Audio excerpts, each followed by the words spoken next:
बात आज के चैनल में आपका स्वागत है। मैं हूं पारुल शर्मा और पेश है आज की सच्ची बात पक्की बात।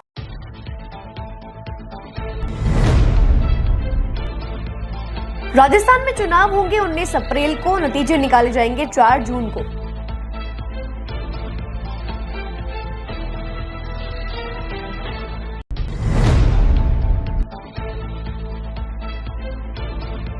अजमेर के ओम भड़ाना बने देवनारायण बोर्ड के अध्यक्ष, राज्य मंत्री का मिलेगा दर्जा।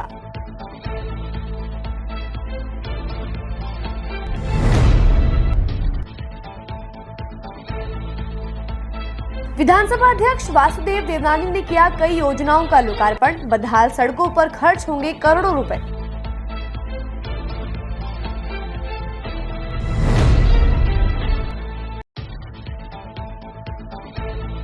भाजपा नेता भंवर सिंह पलड़ा और उनके परिवार को किया भाजपा में शामिल। पूर्व विधायक सुरेश टाक व पूर्व कांग्रेस विधायक महेंद्र गुर्जर भी आए भाजपा में।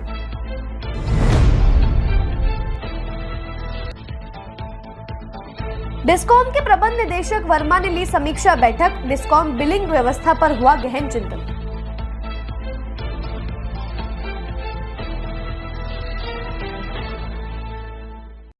यार, बच्चे के लिए ऐसा स्कूल तलाश रहा हूँ जहाँ बच्चा स्टडी करे और साथ में उसे सभी स्पोर्ट्स फैसिलिटीज भी मिले। अपने बच्चे के लिए सतगुरु इंटरनेशनल स्कूल चुनो। स्टडी के साथ साथ यहाँ इवनिंग में नेशनल लेवल के कोचेज द्वारा swimming, badminton, lawn tennis, table tennis, basketball जैसे स्पोर्ट्स की ट्रेनिंग दी जाती है। अरे वाह! सतगुरु इंटरनेशनल स्कूल, पृथ्वीराज नगर, ऑपोजिट ए ब्लॉक, पंचशील, अजमेर।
नई सर्किट, मामू नहीं बनने का, रेडीनेट फाइबर लगाने का, इंटरनेट बोले तो रेडीनेट फाइबर नेट। डिटेल्स के लिए 7412001234 पे कॉल लगाने का। सही है भाई। इंटरनेट बोले तो रेडीनेट फाइबर। मरीज का आधा दर्द तभी खत्म हो जाता है जब डॉक्टर भरोसा दिलाते हैं कि आप ठीक हो जाएंगे, और इस भरोसे का दूसरा नाम है Bharat hospital. Highest standard of care and specialised consultation के साथ best OPD, surgery and diagnosis services. Bharat hospital, near shopping centre, Shastri Nagar, Ajmer. अब शुरू करते हैं बातों का बेहतरीन सफर। विधानसभा अध्यक्ष वासुदेव देवनानी ने शनिवार को अजमेर शहर को करोड़ों रुपए के विकास कार्य की सौगात दी है। उन्होंने शास्त्री नगर से लोहागल स्कूल तक सड़क चौड़ाई कार्य का लोकार्पण किया है। करीब 2.84 करोड़ रुपए की लागत से बनी सड़क के निर्माण में जनाना अस्पताल, पुष्कर, नागौर व सीकर की ओर से आने जाने वाले वाहनों को सुविधा मिलेगी। यातायात की समस्या में भी सुधार होगा। विधानसभा अध्यक्ष वासुदेव देवनानी ने शनिवार को शास्त्री नगर क्षेत्र में अजमेर विकास प्राधिकरण द्वारा बनाई गई सड़क का लोकार्पण किया। इस अवसर पर आयोजित कार्यक्रम को संबोधित करते हुए देवनानी ने कहा कि अजमेर को डबल इंजन और 4 पहिए की सरकार का लाभ मिलेगा। केंद्र व राज्य सरकार के साथ ही विधायक और नगर निगम तक सरकार होने से विकास कार्य तेज गति से हो रहे हैं। अजमेर शहर को स्मार्ट सिटी बनाने के लिए लगातार काम किया जा रहा है। शहर में अब सुगम सड़कों का नया जाल बिछने जा रहा है, जिसमें टूटी फूटी सड़कें अब बीते दिनों की बात हो गई है। टूटी सड़कों की मरम्मत और पैच वर्क के लिए 1 करोड़ की राशि स्वीकृत की गई है, जिसके बाद शहर में सुगम सड़कों पर शहर का यातायात बेहतर होगा और आए दिन होने वाले सड़क हादसों से भी निजात मिलेगी। जवाहरलाल नेहरू चिकित्सालय में medicine block, paediatric block, multi level parking, isolation अस्पताल, पीजी कन्या छात्रावास निर्माण, आइसोलेशन अस्पताल निर्माण शीघ्र पूरा होगा। इन सभी कार्यों में गुणवत्ता का विशेष ध्यान रखा जाएगा। इन कामों की गुणवत्ता की जांच भी करवाई जाएगी। घटिया निर्माण पाए जाने पर संबंधित अधिकारी की जिम्मेदारी तय होगी। सीवरेज निश्चित नियमों और प्लान के हिसाब से डाली जाएगी। उन्होंने कहा कि शहर के विकास के लिए पूरी संवेदनशीलता एवं समयबद्ध तरीके से काम किया जा रहा है। अजमेर उत्तर विधानसभा क्षेत्र के ग्रामीण क्षेत्रों में बड़ी संख्या में आबादी रहती है। लंबे समय से यहाँ आबादी का विस्तार नहीं हुआ है। ऐसे में ग्रामीणों को पट्टे आदि मिलने में परेशानी आ रही है। ग्राम पंचायत हाथीखेड़ा एवं माकड़वाली में आबादी विस्तार के प्रस्तावों को मंजूरी दिलाई जाएगी।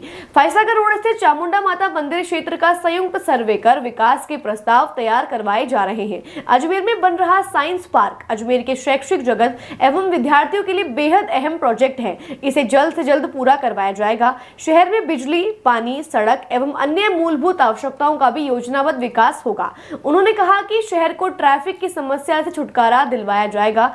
पुलिस, परिवहन एवं यातायात विभाग को शहर की ट्रैफिक व्यवस्थाओं को स्मार्ट बनाने की जिम्मेदारी दी गई है। ट्रैफिक को पूरे नियमों और आमजन की सुविधा को देखते हुए संचालित किया जाएगा। निजी बसें, ऑटो रिक्शा, ई रिक्शा और सिटी बसें निर्धारित रूट और स्टैंड पर ही चलाई जाएंगी। यातायात समस्या वाले क्षेत्रों के लिए विशेष प्लान बनाकर काम किया जा रहा है। देवनानी ने वार्ड 63 प्रताप नगर में 60 लाख रुपए की लागत से सीसी सड़क निर्माण कार्य का शुभारंभ किया। और सड़कों का भी अपन ने श्री गणेश किया है। उसमें एक सड़क जो आपके देवी सिंह रावत के मकान से लेकर के और शमशान घाट तक, ये सीसी सड़क सारे राजस्थान में सड़कों पर नई सरकार ने रोक रखी थी। केवल आपके लिए और अजमेर के लिए 3 नई सड़कों का उन्होंने स्वीकृति दी है, जिसका अपन ने अभी शिलान्यास किया है। मैं समझता हूँ 2 महीने में जब तक आचार संहिता हटेगी तब तक बन करके तैयार होगी। तीसरी एक विधायक कोष से नाली का निर्माण का प्रताप नगर वैष्णो माता मंदिर के पास, वो भी 5 लाख की लागत से बनेगी।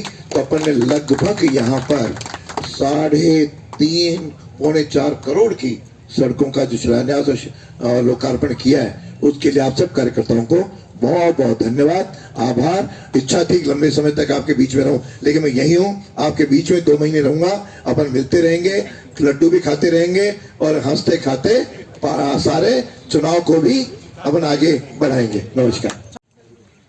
यहाँ पर लगभग 1.25 किलोमीटर लंबी सड़क जो कि काफी संकीर्ण थी, लोग गिरते थे और ट्रैफिक में नुकसान काफी परेशानी हो रही थी, उसको लेकर के आज 2 करोड़ 84 लाख की लागत से सड़क बनी। हालांकि सेकंड फेज है, अभी थर्ड फेज में इसको हम आगे भी ले जाएंगे।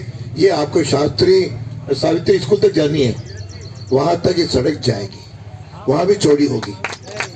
यानी अजमेर में सड़कों के माया जाल में कोई भी कमी नहीं आएगी। जो माननीय मोदी जी कहते हैं कि जो विकसित भारत होगा, हम इसको विकसित, आइए माननीय सांसद महोदय, आप हमारे माननीय सांसद महोदय पधारे, इनका ताली बजा करके सब लोग स्वागत करें। कि ये जो सड़क है इसका अपन ने सुदृढ़ीकरण और चौड़ी हुई है, इसमें ईडीए का पूरा योगदान रहा है।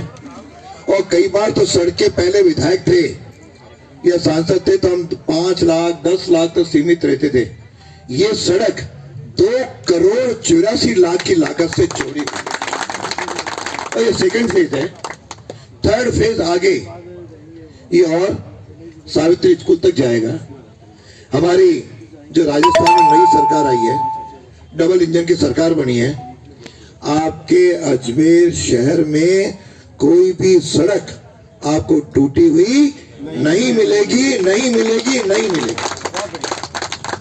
वो जमाना गया, अब जमाना नया आया है। और ये मोदी जी के जो साथ में आप लोगों ने डबल इंजन की सरकार बनाई, मैं डबल तो लिखता, ये चौपल इंजन है। यानी कोई भी गाड़ी के 4 पहिए होते हैं, एक विधायक, सांसद, राजस्थान सरकार और केंद्र सरकार, चारों को मिलकर के हम लोग जुटे हुए हैं।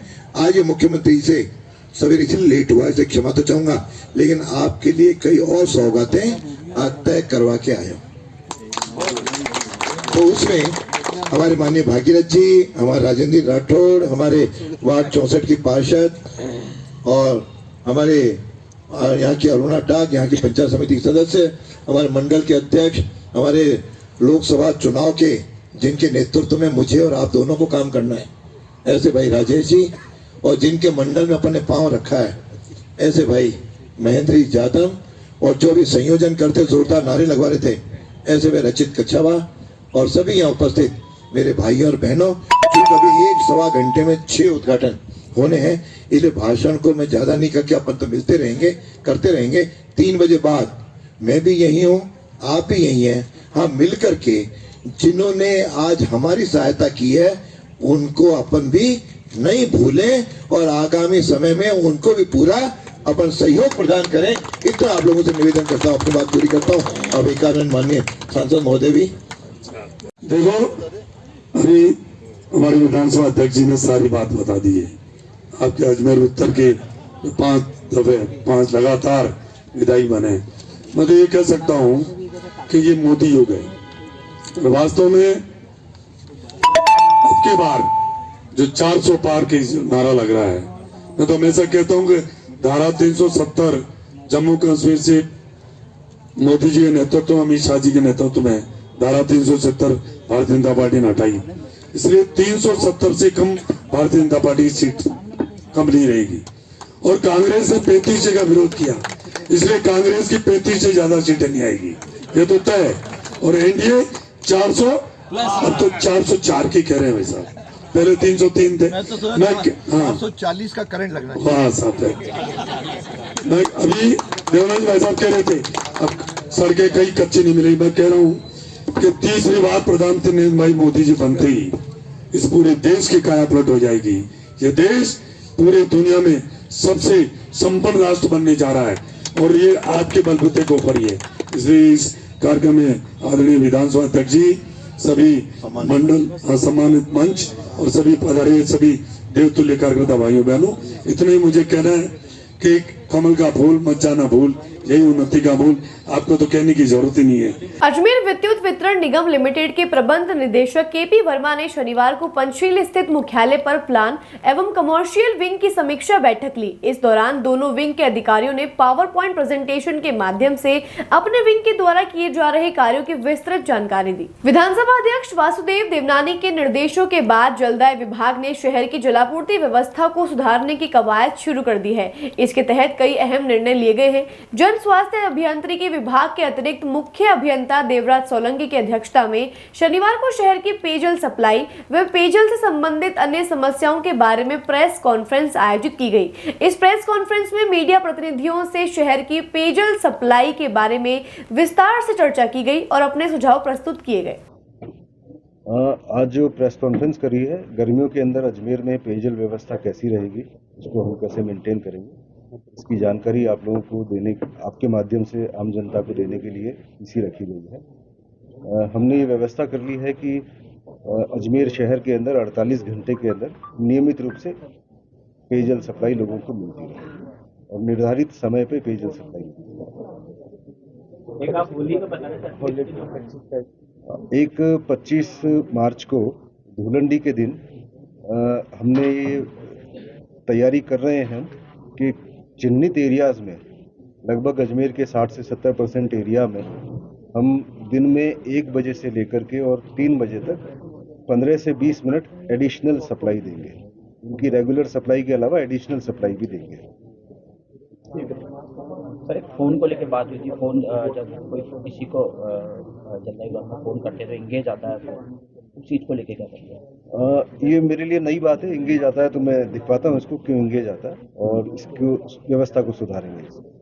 कई जगह जब पाइपलाइन लीकेज पे, बूस्टर्स पे अवैध कनेक्शन पे, ये हमारी पॉलिसी रहेगी जीरो टॉलरेंस की। हम किसी सूरत में बर्दाश्त नहीं करेंगे। अगर लीकेज हो गया तो तुरंत दुरुस्त होगा। ये मैंने कल हमारे जो AN है यहाँ पे और एक्शन साहब हैं, उनके साथ में एक मीटिंग करी थी और सबको मैंने निर्देश दिए हैं लीकेज पे तो जीरो टॉलरेंस रहेगा। लीकेज हुई, शिकायत प्राप्त हुई, तत्काल लीकेज में सुधार होना चाहिए। कोई शिकायत का कोई नंबर या जैसा व्हाट्सएप नंबर? अभी तो फिलहाल हमारे कंट्रोल रूम्स के नंबर हैं। अलवर गेट पे एक हमारा डिवीजन है, उसका कंट्रोल रूम का नंबर है। नलगोदाम पे कंट्रोल रूम है, उसका नंबर है। लोगों के पास में भी है नंबर, वहाँ फ़ोन करके शिकायत कर सकते हैं।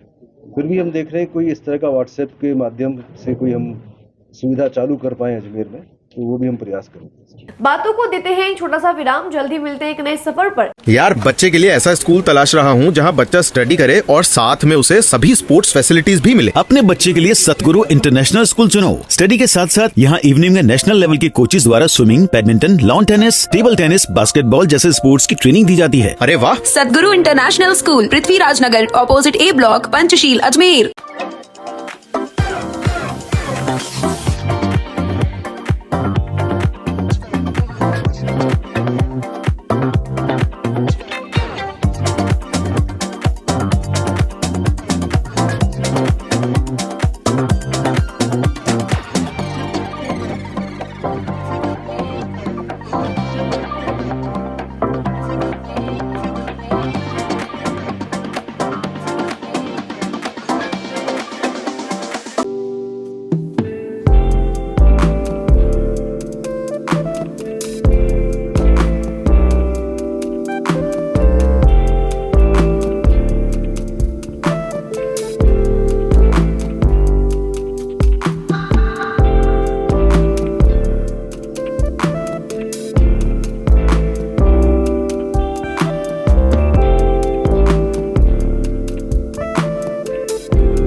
ये सर्किट मामू नहीं बनने का, रेडीनेट फाइबर लगाने का। इंटरनेट बोले तो रेडीनेट फाइबर नेट। डिटेल्स के लिए 7412001234 पे कॉल लगाने का। सही है भाई। इंटरनेट बोले तो रेडीनेट फाइबर। मरीज का आधा दर्द तभी खत्म हो जाता है जब डॉक्टर भरोसा दिलाते हैं कि आप ठीक हो जाएंगे, और इस भरोसे का दूसरा नाम है Bharat hospital. Highest standard of care and specialised consultation के साथ best OPD, surgery and diagnosis services. Bharat hospital, near shopping centre, Shastri Nagar, Ajmer. एक बार फिर आपका स्वागत है। आइए चलते एक नए सफर पर। मकड़वाली पंचशील स्थित रंगोली आशियाने के ठेकेदार और निदेशक के बीच चले आ रहे विवाद को लेकर रंगोली आशियाना के निदेशक और प्रबंधक कमेटी से जुड़े पदाधिकारियों ने पत्रकार वार्ता का आयोजन किया। पत्रकार वार्ता के दौरान कंपनी के सीईओ राजेश ने जानकारी देकर बताया कि ठेकेदार अजीत बंसल ने कंपनी के खिलाफ जो करोड़ों रुपए की धोखाधड़ी का आरोप लगाया है वह पूरी तरह से झूठा आरोप है।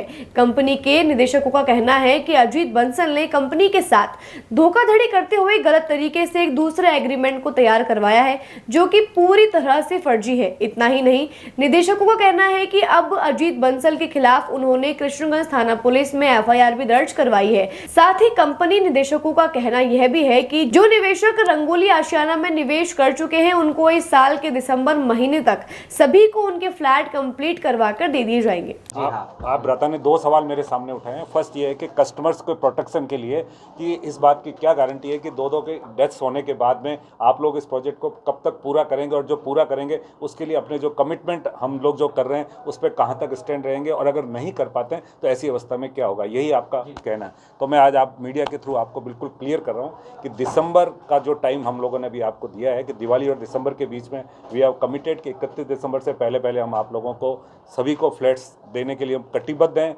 सपोज करो किसी का फ्लैट्स अगर जो आप कह रहे हैं कि अगर ड्यू टू अगर कोई फेलियर रह गए तो we committed on behalf of company कि जिस कस्टमर्स की जो इंस्टॉलमेंट्स बैंक में चल रही है उसका इंस्टॉलमेंट का इंटरेस्ट कंपनी विल पे।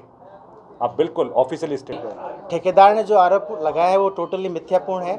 उसके खिलाफ हमने आज खुद ने मैंने थाने में एफआईआर दर्ज करवा दी है, प्लस हमने कोर्ट में उसके लिए रिकवरी का भी केस दायर कर दिया है, जिसकी कॉपीज़ मैं आपको अभी हैंड ओवर कर दूंगा।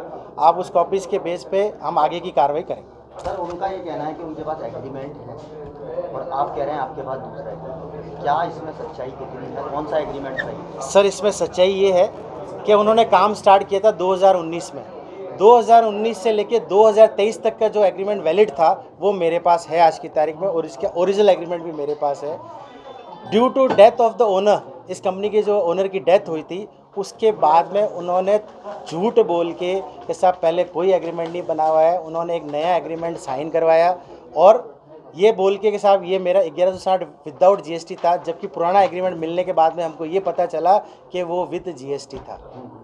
ठीक है, आज आप मेरे को एक चीज़ बताइए, जो स्टैम्प वो शो कर रहे हैं, जो एग्रीमेंट वो शो कर रहे हैं, उसके स्टैम्प की परचेज डेट सितंबर 2023 है। स्टैम्प की जो डेट है वो सितंबर 2023 है। आप वो 2019 में कैसे लागू कर सकते हैं?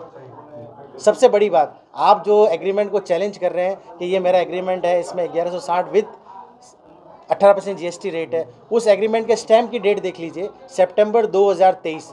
अब सितंबर 2023 में जो स्टैम्प खरीदा जाता है वो 2019 में कैसे लागू होगा? तो हमारे पास तो 2019 के एग्रीमेंट पड़े हैं। आप क्या करेंगे ठेकेदार के खिलाफ? कोई कार्रवाई? सर, ठेकेदार के खिलाफ हमने एफआईआर लॉन्च कर दी है, प्लस हमने कोर्ट में भी इसका सा पेश कर दिया है। जो एक्सेस पेमेंट ठेकेदार और उनके बेटे समेंक के पास है, क्योंकि समेंक का भी एग्रीमेंट है हमारे पास, हमने समेंक और उनके बंसल जी के ऊपर, दोनों के ऊपर हमने एफआईआर लॉन्च की है, दोनों के ऊपर हमने केस दायर किया है। और ये ऐसा नहीं है कि उन्होंने पहली बार ही किया है, उन्होंने ये कार्य पहले भी कर चुके हैं। पिछले साल ही बहर रोड पे उन्होंने सेम इसी प्रोसेस में ये कार्य किया था, एक इंसान को ब्लैकमेल किया, उसके साथ भी उन्होंने अखबारबाजी की। ऐसे कैसे करके उस बंदे ने, आदतन अपराधी समझ लो, आदतन ठेकेदार ऐसा है जो एक्टिंग करता है। अगर ये प्रूफ झूठा है, आप ये पता कर लीजिए, ये इसकी कटिंग है बहर रोड की, इस व्यक्ति से आप खुद मिल लीजिए, इनसे भी इन्होंने 1.5 करोड़ की रिकवरी की है। उस बंदे को झूठ मूठ केस में फंसा के उसको पकड़ा के ये 1.5 करोड़ की रिकवरी पहले कर चुके हैं। और ये इन्होंने पहली बार नहीं किया है, मेरे साथ ये 3rd टाइम कर रहे हैं, इससे पहले एक बार और कर चुके हैं। इस वक्त पिछले 3 साल से बंसल जी ही ठेकेदार हैं यहाँ पे। हरमेश जी की डेथ के बाद में ओनली पार्टनर्स में जो वर्किंग पार्टनर रहता है 75% शेयर में, वो सिर्फ उनकी दोनों वाइफ्स ही थी, जो हरमेश बावेजा की वाइफ सीमा बावेजा एंड बसंती देवी। तो फीमेल्स पॉसिबल था नहीं जिनके लिए कि भाई ये प्रोजेक्ट चलाना। 4-5 महीने तक क्या डिस्कशन चलता रहा, प्रोजेक्ट कौन चलाएगा, भविष्य इसका कौन तय करेगा। तो जो बंसल जी जो ठेकेदार थे, उन्होंने ही अपना इंटरेस्ट शो किया कि साहब ये प्रोजेक्ट आप मेरे को हैंड ओवर कर दीजिए, मैं ही यहाँ का ठेकेदार हूँ और मैं ही इसी प्रोजेक्ट को कंप्लीट कर दूँगा। तो ये डिसाइड हुआ, जो 75% जो शेयर था हरमेश बावेजा एंड मनोज जी का, वो शेयर कंपनी ने 75% शेयर बंसल जी जो ठेकेदार थे उनको उन्होंने हैंड ओवर कर दिया। जब ये मीटिंग वहाँ जोधपुर में चल रही थी, उस मीटिंग में अराउंड 20 लोग मौजूद थे। ये नहीं कि एक लोगों के बीच में मीटिंग हुई थी, 20 लोग मौजूद थे। वहाँ पे बंसल जी का एक क्वेश्चन था कि सर ये कंपनी तो मैं हैंड ओवर कर रहा हूँ, लेकिन मेरे पास आज की तारीख में ऐसा कोई भी डॉक्यूमेंट नहीं है जिसकी वजह से मैं मेरा रिटर्न जमा करा पाऊँ कि जो मैंने इतने करोड़ों रुपए का जो बिज़नेस किया है या जो काम किया है, तो कृपया करके आज तक का हिसाब करने के लिए मेरे को एक एग्रीमेंट साइन करके दे दीजिए। तो मेरे ही रिक्वेस्ट पे, क्योंकि मैं खुद उस दिन मीटिंग में मौजूद था, मेरे ही कहने से बसंती देवी जो मनोज जी की वाइफ थी, उन्होंने सिंगल साइन करके ये एग्रीमेंट उनको हैंड ओवर कर दिया। 20-25 दिन बाद में ही बंसल जी जो यहाँ के ठेकेदार थे, बंसल जी ने मेरे को वापस अप्रोच किया कि सर 25 दिन हो गए, मैं तो इस कंपनी को नहीं संभाल सकता, मेरे को इस कंपनी को चलाना नहीं आ रहा, क्योंकि यहाँ पे बहुत सारी प्रॉब्लम्स आ रही हैं और आप ऑलरेडी इस चीज़ को डील कर रहे हो, आपके और भी ऑल ओवर राजस्थान में प्रोजेक्ट्स हैं। तो मेरी रिक्वेस्ट है कि आप इस प्रोजेक्ट को टेक ओवर करो और इस प्रोजेक्ट को कंप्लीट करो। काम मैं कंप्लीट करके दे दूँगा, आप मेरे बेस पे आप अजमेर आओ, मैं काम कंप्लीट करूंगा, आप सिर्फ इस मैनेजमेंट को संभाल लीजिए। तब उन्हीं के रिक्वेस्ट पे मैंने उस कंपनी का 75% शेयर 29 अक्टूबर को मैंने मेरे नाम से ट्रांसफ़र किया था। जब मैंने ये ट्रांसफ़र मेरे नाम से शेष करवाए, उसके बाद में मैंने उनसे रिक्वेस्ट की कि आप ऐसा कीजिए, जो कंपनी का पुराना डेटा है, जो आपके एग्रीमेंट्स हैं, जो आपके चेक्स बुक हैं, आप मेरे को हैंड ओवर कर दीजिए, जिससे मैं आगे इसकी वर्किंग देख पाऊँ। मैं आपको करस्पॉन्डेंस दिखाता हूँ, मेरे ही फ़ोन से, ये मेरा फ़ोन है, मैं भी आपको एक एक करस्पॉन्डेंस दिखाऊंगा। जब मैंने इस कंपनी में मैं इन हुआ, उसके बाद से लेके 5 महीने तक मैंने इस बंदे को मेरे ख्याल से 250 मैसेजेस भेजे हैं कि सर जो आपके बिल क्या ड्यू है, प्लस जो चेक बुक्स आपके पास पड़ी है, जो डेटा पड़ा है, वो आप मेरे को हैंड ओवर कर दीजिए, जिससे मैं आगे इस प्रोजेक्ट को चला पाऊँ। हाँ सर, आज आता हूँ, कल आता हूँ। अब आप देखिए सरप्राइज़ वाली बात, जो वो क्लेम कर रहे हैं कि मैं कंपनी से 7 करोड़ मांगता हूँ और मेरे फ़ोन में 2000 कॉल्स हैं उनको, 2000 कॉल्स जो मैं कर रहा हूँ उनको, और वो मेरा फ़ोन पिक नहीं कर रहे। मैं उनको मैसेज कर रहा हूँ 250 मैसेजेस व्हाट्सएप पे, जो एक एक चैट की कॉपी मैं आपको सबको दूंगा, जिसमें मैं उनको क्लियर कह रहा हूँ कि सर आइए बैठ के आप हिसाब कीजिए, आपका क्या बिल बाकी है, क्या पेमेंट बाकी है, क्या रेट में आपने काम किया है, आप मेरे को बताइए। अगले बंदे ने कोई रिस्पॉन्स नहीं दिया। खुदा ना खास्ता मेरे को मेरे ही स्टाफ द्वारा ये बताया गया कि यहाँ पे पहले एक इंजीनियर थे नरेंद्र करके, जो यहाँ से 1.5 साल पहले छोड़ चुके हैं, लेकिन उस बंदे को सब चीज़ का नॉलेज है। तो मैंने नरेंद्र करके जो भीलवाड़ा में अभी काम कर रहे हैं, मैंने उनसे रिक्वेस्ट की, मैंने कहा नरेंद्र जी अभी मेरे पास ऑल पार्टनर्स की डेथ हो चुकी है, कंपनी का कोई डेटा हमारे पास नहीं है, तो आप मेरे को गाइड करो क्या कहानी है। तो उस बंदे ने मेरे को ओरिजिनल एग्रीमेंट्स भेजे सारे कि सर ये एग्रीमेंट्स हैं।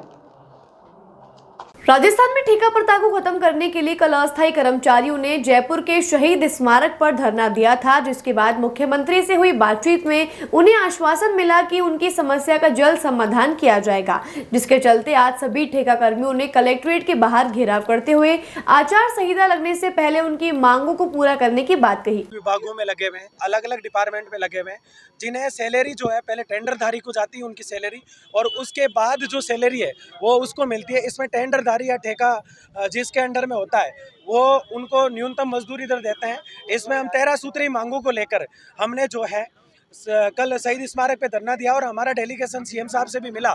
मुख्यमंत्री महोदय के सामने मैंने अपनी सारी मांगों को बड़ी मजबूती से रखा और उन्होंने मुझे आश्वासन दिया कि आने वाले 2-4 घंटे के अंदर आचार संहिता लग जाएगी और उससे पहले मैं प्रयास करता हूं कि जल्दी से जल्दी आपके इस बोर्ड के लिए मैं संज्ञान लूं। आज कलेक्टर महोदय को ज्ञापन देकर हमने ये प्रयास किया है कि राजस्थान में जो दास प्रथा का रूप चलता है, जिसे हम ठेका प्रथा कहते हैं, जिसमें 4 से 5 हज़ार रुपये प्रत्येक मजदूर को मिलते हैं, मैंने मुख्य प्रशासनिक सचिव राजन जी विशाल जी को पूरी एक फाइल बना के तैयार करके दी है। और इसके अलावा मुख्य रूप से सुधांशु जी जो पंत है उनसे भी मैं मिला। हमारी 13 सूत्री मांगे हैं पीएफ को लेके, न्यूनतम मजदूरी दर को लेके। श्रम मंत्रालय ने जो न्यूनतम मजदूरी दर कर रखी है वो भी हम लोगों को या इन लोगों को नहीं मिलती है। इसलिए हमारा प्रयास यही है कि आचार संहिता कुछ घंटे में लग जाएगी और उससे पहले इस बोर्ड का नोटिफिकेशन जारी किया जाए। अगर ये सरकार नोटिफिकेशन जारी नहीं करती है तो ये शोषित पीड़ित वर्ग और पीड़ित होता रहेगा। इसलिए हम चाहते हैं कि भाजपा के हम साथ हैं, इसीलिए हमने भाजपा को चुना है। और ये कर्मचारी 1 नहीं, 2 नहीं, लाख नहीं, 7 से 8 लाख कर्मचारी है। अगर इनका संज्ञान सरकार इन 5-6 घंटे में ले लेती है तो संपूर्ण कर्मचारी साथ है उसके, लगभग 7 से 8 लाख। बातों को देते हैं एक छोटा सा विराम, जल्दी मिलते हैं एक नए सफर पर। यार बच्चे के लिए ऐसा स्कूल तलाश रहा हूँ जहाँ बच्चा स्टडी करे और साथ में उसे सभी स्पोर्ट्स फैसिलिटीज भी मिले। अपने बच्चे के लिए सतगुरु इंटरनेशनल स्कूल चुनो। स्टडी के साथ साथ यहाँ इवनिंग में नेशनल लेवल के कोचेज द्वारा swimming, badminton, lawn tennis, table tennis, basketball जैसे स्पोर्ट्स की ट्रेनिंग दी जाती है। अरे वाह! सतगुरु इंटरनेशनल स्कूल, पृथ्वीराज नगर, ऑपोजिट ए ब्लॉक, पंचशील, अजमेर।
सर्किट मामू नहीं बनने का, रेडीनेट फाइबर लगाने का। इंटरनेट बोले तो रेडीनेट फाइबर नेट। डिटेल्स के लिए 7412001234 पे कॉल लगाने का। सही है भाई।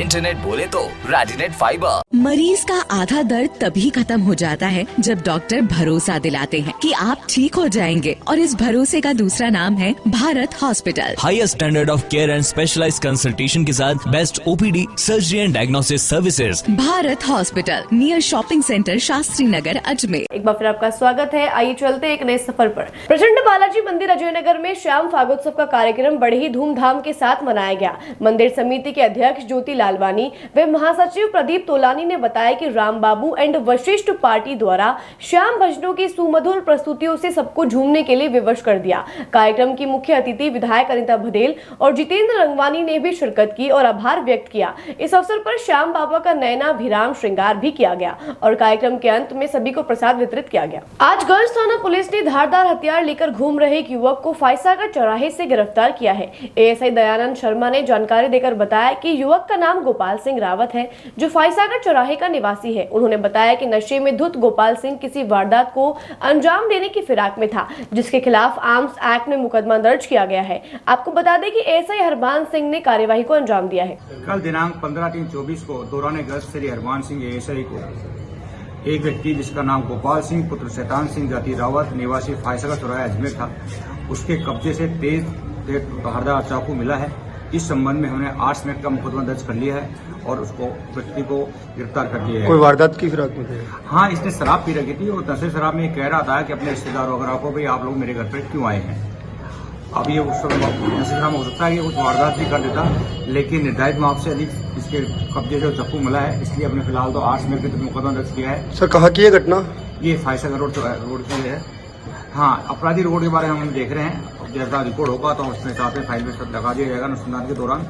जवाहरलाल नेहरू मेडिकल कॉलेज में आज से 2 दिवसीय फिजियोलॉजी राष्ट्रीय सेमिनार का आयोजन किया जा रहा है। फिजियोलॉजी के सेमिनार में देश भर के नामचीन डॉक्टर्स शामिल होंगे। 200 से अधिक डॉक्टर अपना रिसर्च पेपर पेश करेंगे। साथ ही इंटेलिजेंस, आर्टिफिशियल इंटेलिजेंस और शरीर में हो रहे बदलाव सहित स्मार्टफोन से शरीर पर पड़ने वाले दुष्प्रभाव को लेकर चिकित्सक अपने रिसर्च पेश करेंगे। फिजियोलॉजी के सेमिनार में डॉक्टर रमन शर्मा सबसे अधिक आकर्षण का केंद्र रहेंगे। यह कार्यक्रम दिनांक 16 फरवरी व 17 फरवरी 2024 को डॉक्टर भीमराव अंबेडकर सभागार में आयोजित हो रहा है। इस कार्यक्रम का शुभारंभ आज से हो गया है। Department of physiology JLN medical college physiological society के तत्वाधान में राजस्थान ब्रांच की तरफ से नेशनल कॉन्फ्रेंस 16-17 मार्च को आयोजित हो रही है।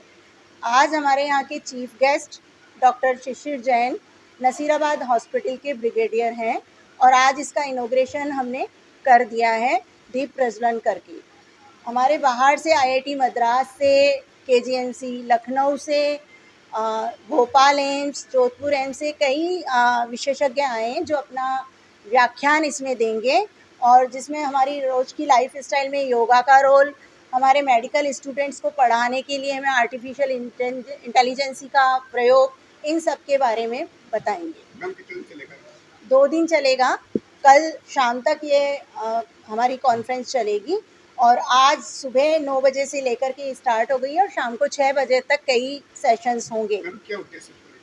इसका उद्देश्य है कि हमारे जो विशेषज्ञ यहाँ आए हैं वो फिजियोलॉजिस्ट हैं और उन्होंने अपनी कई हमारी मानव संरचना, हमारे ब्रेन और इस पे रिसर्च की है और उसके बारे में हमारे सारे जितने भी डेलीगेट्स 300 करीब जो बाहर से आए हैं उनको अपने अनुभव साझा करेंगे। जेएलएन अस्पताल के अधीक्षक डॉक्टर अरविंद खरे ने अस्पताल का निरीक्षण कर अधिकारियों को निर्देश दिए। निरीक्षण के बाद उन्होंने मीडिया को जानकारी देकर बताया कि निरीक्षण के दौरान अस्पताल की व्यवस्थाओं में सुधार पाया गया है। वहीं नर्सिंग स्टाफ की कमी पर उन्होंने बताया कि नर्सिंग स्टाफ को बढ़ाने के लिए उन्होंने सरकार को अर्जी लगा दी है। साथ ही उन्होंने अस्पताल की व्यवस्थाओं में और सुधार करने का आश्वासन दिया है।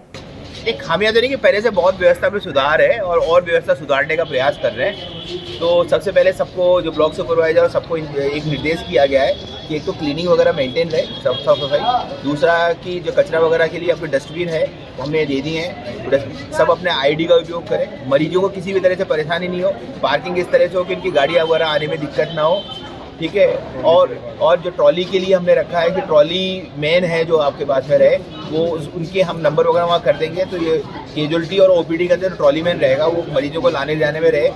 अधिकतर क्या होता है कि जो ट्रॉली वाला होता है वो ले जाकर के छोड़ देता है, तो उसको हम उसको पाबंद करेंगे कि वो वहाँ ले जाके वापस ट्रॉली को लाए। एक सिस्टम और हम करना चाह रहे हैं कि जो ओपीडी में जहाँ मेडिसिन ओपीडी और सर्जरी ओपीडी के अंदर जहाँ ज़्यादा रश रहता है वहाँ टोकन सिस्टम दिला देंगे। तो जब यहाँ से जब पर्ची कटेगी तो यहाँ पर आपका हो जाएगा। फिर एक और हम चाह रहे हैं इसकी जो ये रजिस्ट्रेशन काउंटर है इसमें जो है ना लंबी लाइन लगी रहती है, तो कम से कम इसमें 2 बंदे बैठा दें, जिससे क्या है ना कि लाइन 2 में डिवाइड हो जाए, जिससे कि भीड़ कम हो, मरीजों को ज़्यादा टाइम वेस्ट नहीं हो। स्टाफ की कमी डेफिनेटली है कि बहुत सा नर्सिंग स्टाफ हमारे यहाँ से ट्रांसफर होकर चला गया। हमने सरकार को भी लिखा है कि हमें नर्सिंग स्टाफ दिए, भविष्य में हम इसका प्रयास भी कर रहे हैं और हम प्लेसमेंट एजेंसी भी प्रयास कर रहे हैं कि हमें नर्सिंग स्टाफ मिल जाए। तो इससे क्या है हम समस्या को देंगे और हमें नर्सिंग स्टाफ से भी हमने रिक्वेस्ट करा है कि अपना से कॉपरेशन बना के रखें। अभी कमी है तो, लेकिन ऐसा मरीजों को किसी तरह से परेशानी नहीं हो, हम इस तरह की व्यवस्था करें। अगर कोई लापरवाही करता है कर्मचारी तो कार्रवाई, लापरवाही को सबसे पहले प्यार से समझाएंगे, अगर नहीं होगा तो फिर उस पर एक्शन लेंगे। आज के लिए बस इतना ही, कल फिर होगी आपसे मुलाकात, तब तक के लिए दीजिए इजाजत, नमस्कार।